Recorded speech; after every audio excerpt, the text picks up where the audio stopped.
Fiance left me due to my cancer diagnosis. I left her destitute. We dated for 4 years and had what I thought was a great relationship. We were both well-established professionals who both owned homes in the same neighborhood and both with daughters in the home. Her daughter was 11, and mine was 16 when we met. We had actually planned to get married, build a house, and raise the two together. We planned the house build because she had recently been diagnosed with a neurological disease that would eventually put her in a wheelchair, and need something ADA-friendly. During the planning stages, I began doing landscape and construction projects on her home to increase the resale value. All in, I invested roughly $30,000 USD into the home, running everything through my side construction business for tax, permitting, and resale purposes. We had a contract that payment would be made upon the sale of the home.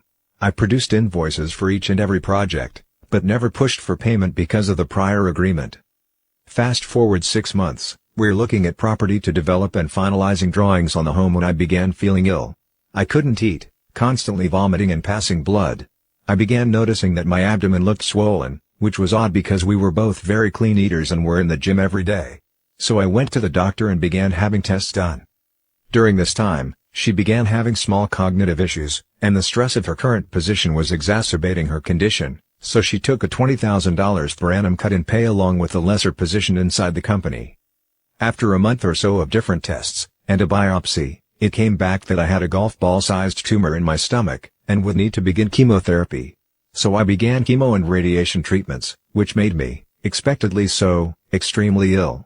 She was spending time helping around my place on the weekends and staying over more, to the point that they were both at my home, more than theirs.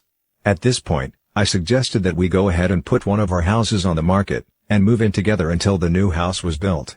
I have great supplemental insurance as well as a long-term illness plan, so using that coupled with the sale of one of our houses would push us through comfortably, and help ease the financial stress on her. Shortly after this discussion, she became extremely distant. Her daughter wasn't coming down and hanging out with mine anymore. She had excuses for not getting together. She quit driving me to treatments and stopped staying over. She then dropped a bomb. A sentence that will forever be burned into my psyche. I love you, but I can't see myself taking care of someone this sick in the long term, and I don't think we should see each other any longer. In a text. It broke me. I won't lie. This was the first woman I had ever opened up to and planned a life with since my wife died when my children were 1 and 3. However, I tried to be mature about it.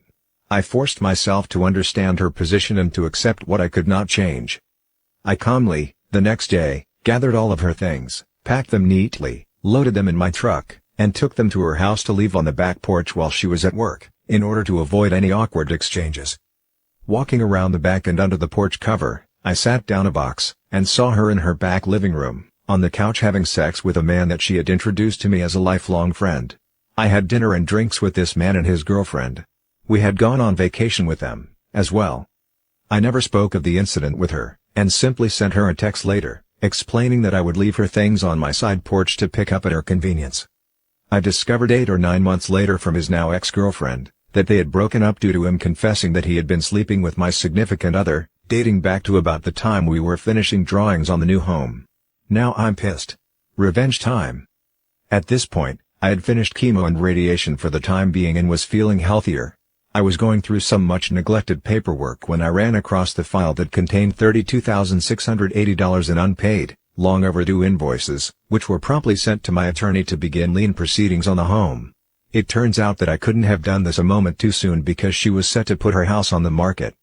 Coupled with interest over the course of, what was then, 19 months overdue, the invoices were hefty. That, along with the agreement of settling them when the house was sold and attorney fees, left her with roughly $10,000 after the sale of the home and settling her current mortgage. She promptly had to back out of the purchase of another home and moved in with her oldest daughter, sister-in-law, and 2 grandchildren. She also had to leave her job and begin receiving disability.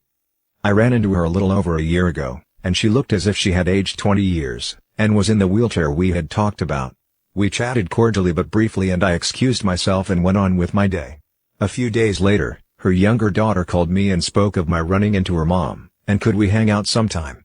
I gave a vague answer, thanked her for calling and again, went on with my day. The ex then called me a week or so later, and began apologizing for leaving me as she did. Again, cordial but short, I thanked her for calling and hung up. She began texting and this went on for several weeks until one she asked if I could ever see us rekindling what we had, to which I replied, I can't see myself taking care of someone so sick in the long term.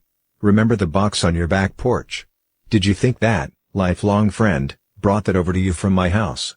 Good luck to you. Goodbye.